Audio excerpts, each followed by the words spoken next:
তো এতদিন কাজের চাপের ফলে তোমাদের সাথে কোনো রকম ভিডিও শেয়ার করতে পারিনি। আজ থেকে চেষ্টা করব রেগুলার ভিডিও আপলোড করার। আমি ছাতা মাথা দিয়ে গার্ডারের ওপরে দাঁড়িয়ে আছি, এই জ্বালা শুধুমাত্র সিভিল লাইনের ছেলেরাই বুঝবে।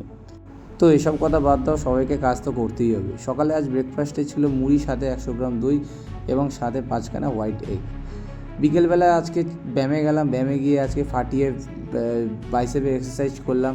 4 সেট করলাম স্ট্রেট বারে বাইসেপ কার্ল, এবং তারপরে রোপে করলাম 4 সেট বাইসেপ কার্ল।